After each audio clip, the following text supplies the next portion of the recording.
Welcome to SoCal Pals. Please join us as we visit the largest interactive historical museum in the United States, located in the heart of Hollywood, California, occupying more than 6,000 square feet with over 100 unique implements and devices on display. Join us as we enter the minds of fanatics, madmen, and murderers and discover the world's most detailed collection of confinement and torture devices. We are true believers that those who forget the past are doomed to repeat it. So join us, because there's no turning back now.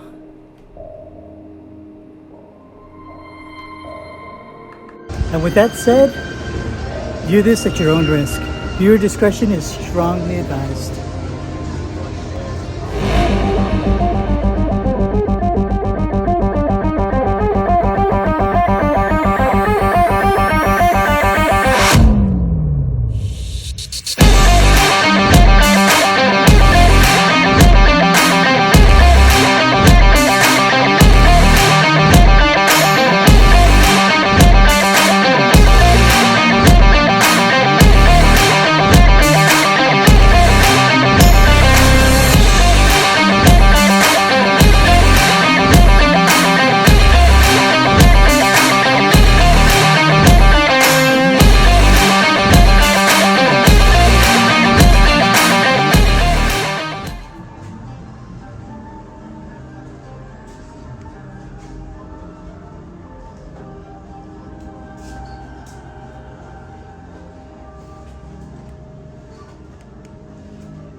Okay, so here we are at the Medieval Torture Museum. Our first torture device is called the Strappado ladder.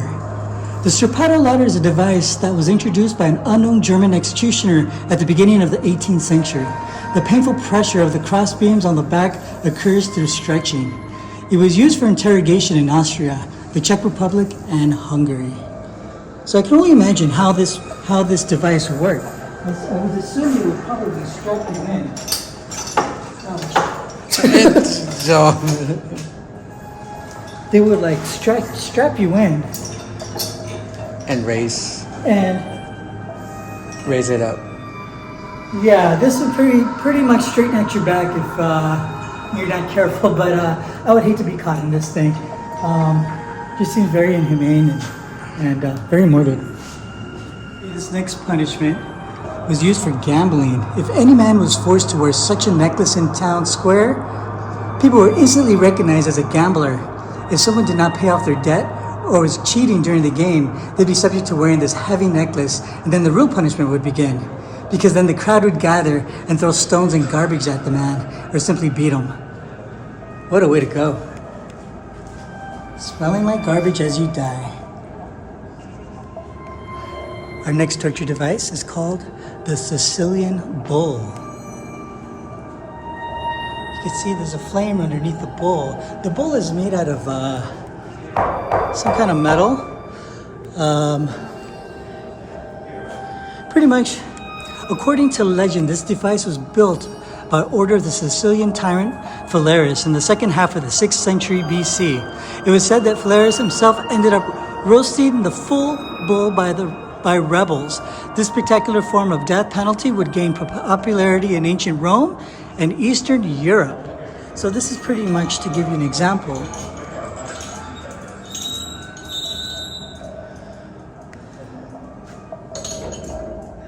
They would pretty much roast alive inside of this metal bull with the flames being underneath.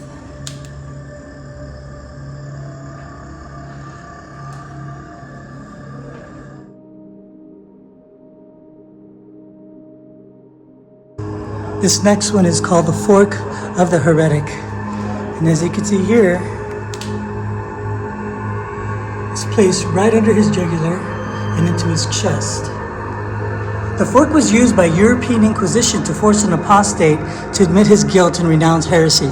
Sometimes the victims would try to commit suicide by leaning forward. However, the length of the fork was calculated to the millimeter. So even with a sharp thrust of the head, the victim could not kill himself. The fork was often engraved with an inscription, "I renounce."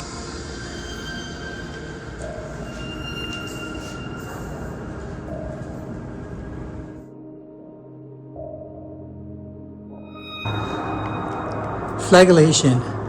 Whipping with various items like thin rods or sticks was used from ancient times to the present. This punishment was practiced not only in prisons and hard labor camps, but also monasteries, educational institutes, and even private households. 1 to 20 lashes would inflict severe pain and leave scars. Some criminals were even whipped to death.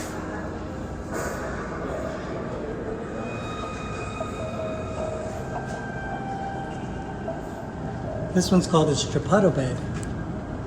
The use of this device is mentioned during the reigns of Alexander the Great and Emperor Nero. It reached its highest popularity in England and France from the 15th century to the 17th century. It was primarily used for interrogation of heretics and traitors. According to one source, the English traitor Guy Fawkes was interrogated on strappado before his execution. So pretty much you get an idea of what this bed looks like and what it does. And these spikes pretty much will rip into somebody's body, tearing off the flesh.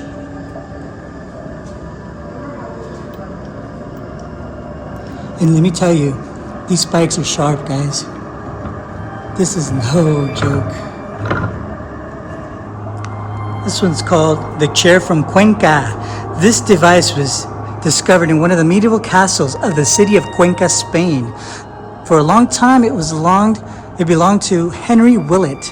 This iron chair is a unique piece of medieval engineering. Using the chair, executioners would conduct an effective interrogation session without using additional tools. So basically, this part clamps onto your body when the victim is sitting in the chair.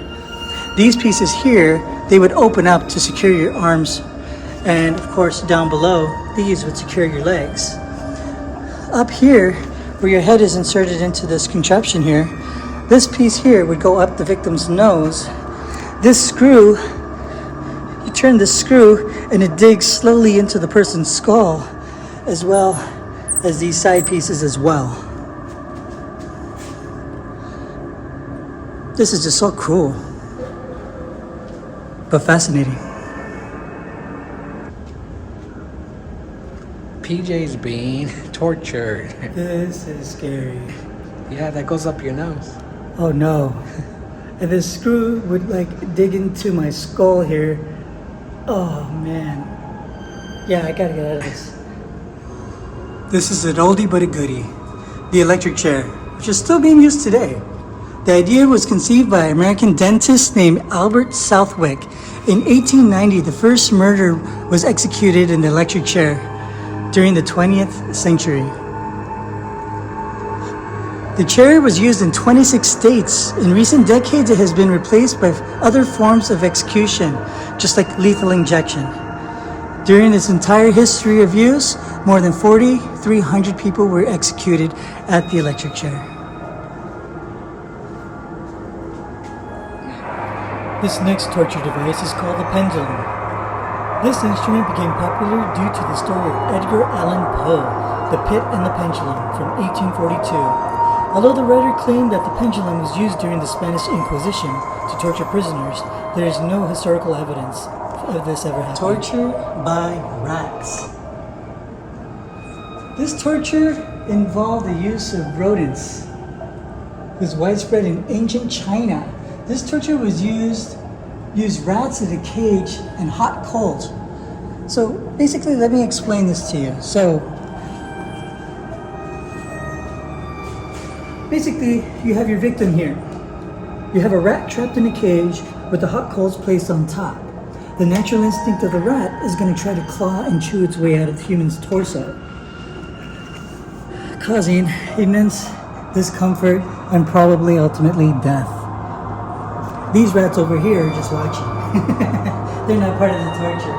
But I guess if you're this guy, I mean, seeing them there would probably contribute to the torture that you're experiencing. That's messed up.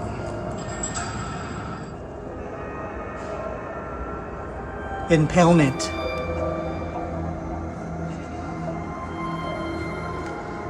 Impaling was one of the most brutal and common executions for spies and prisoners of war, and originated in the Dark Ages. In the 15th century, the execution became legendary due to the obsession of the Wallachian prince Vlad Tepes, the real-life inspiration for Dracula, to impale enemies of his own subjects for the slightest fault. I'm sure we've seen this a lot in movies as well. I guess a lot of people didn't think that this really existed back in the days.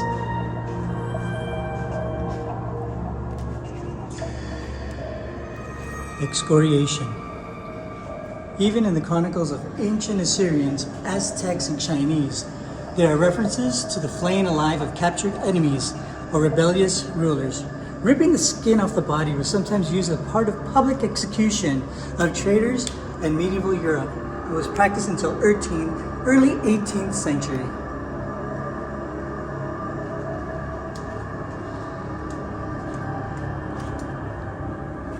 This is just another example of how cruel humanity can really be, and ripping the skin off alive is just one of those unthinkable tortures that you could probably imagine.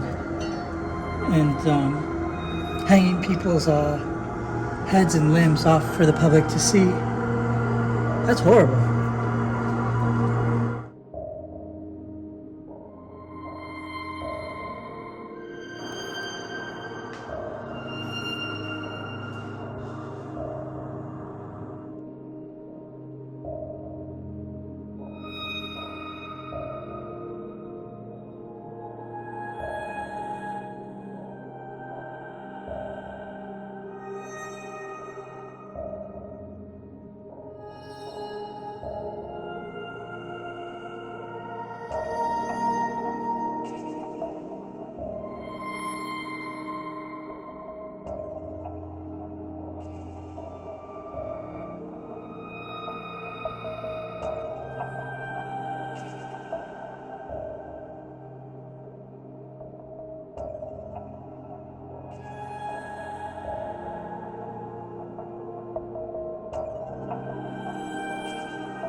The Cradle of Judah. The invention of this instrument is attributed to the Italian executioner Ippolito Marsili. It appeared in the late 15th century and was used to torture heretics and potential sorcerers for centuries. Initially, the Cradle of Judah was considered humane and was primarily used to prevent the victim from falling asleep. So pretty much being forced to stay awake in this one position in the dark.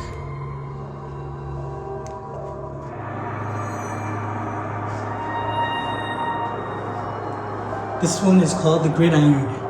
This type of torture device is usually described as an ordinary metal grill, 6 foot long, 2.5 feet wide, and it was mounted horizontally on its legs in order to be able to make fire underneath. A man would be shackled to the gridiron, making it impossible for him to stand up. Lying on this grill, victims received burns from the hot metal and open flame. Christian Saint Laurent was tortured on a similar grill.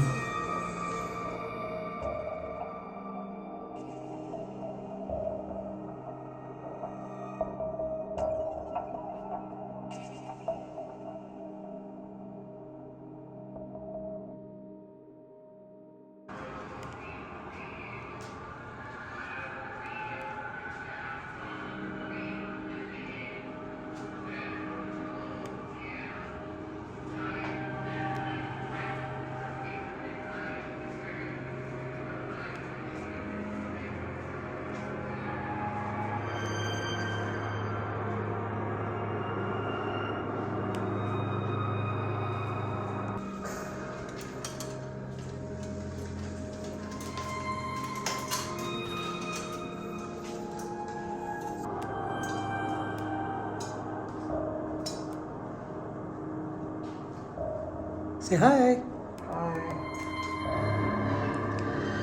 So this one's pretty much self-explanatory. This is called the torture table. And it was used for massages and back scratches, as you can see. Just kidding. Yeah, basically this is just a very cruel type of torture where they clamp your hands and your feet down to the table so you couldn't move. And torture you with different devices. In this case, they're just gouging at his back. Or her back, I should say.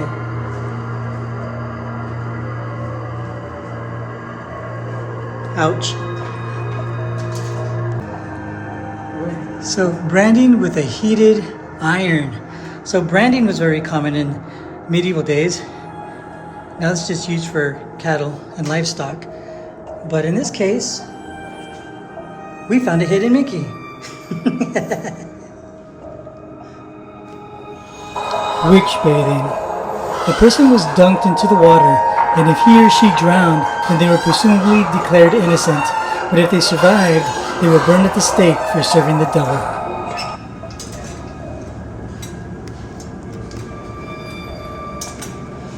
So unfortunately, this is one torture we will not be demonstrating for obvious reasons. They had women's chastity belts and men's belts of infidelity. These were used from the 15th to 19th centuries in Europe. Knights going into campaign or monks hoping to remain pure put these belts on themselves to restrain themselves from unwanted sexual contact.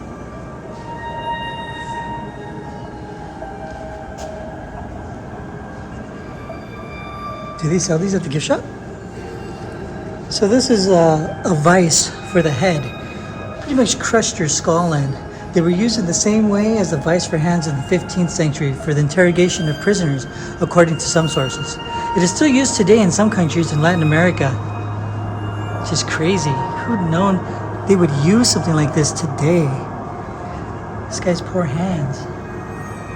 And his skull. You tighten it by twisting this guy around. Unbelievable. Torture by insects. People in different cultures have used torture by insects on prisoners of war, spies, murderers, and rapists. This execution was called scaphism. In African and South American countries, the victim was coated with honey or sugar syrup and stretched on stakes in a way of ant migration. So they just pretty much go at you when you're covered in honey or sugar syrup, and this is what happens. The wooden phallus, the tool used by inquisitors and jailers in medieval Europe and Asia, used to violently penetrate the vagina. It would cause tearing, internal bleeding, and rupturing of the internal organs.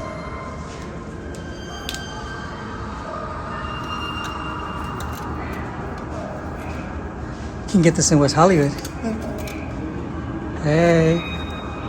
I'm not sure how this one was used, but this one's called the anti-masturbation ring. Right here. It was used in the late 19th century, early 20th century by previously moral parents and prevented teenagers from sexual self-satisfaction. Then we have the iron pear. It was invented in the 16th century by the French robber Gaucheroux. The design to be inserted into an orifice and then opened once deeply inside. It would then tear the anus or the vagina.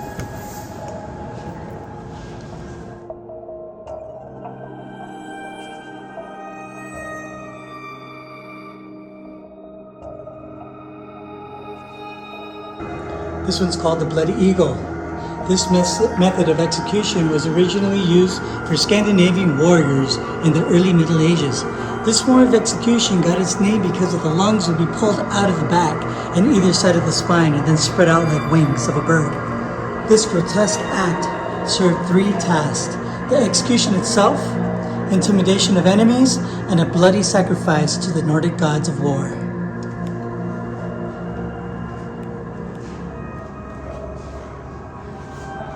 And by turning this lever here, would slowly pull the wings apart.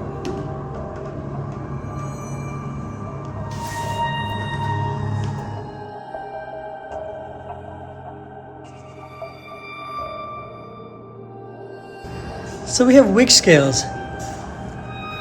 It's a weighing of the witch. One way of proving guilt was concocted in the late 15th century by officials of the city of Oddwater, Holland. Suspects, most often women, was dressed in white shirt and put on special scales. If her weight was less than 99 pounds, then the subject was found guilty of witchcraft.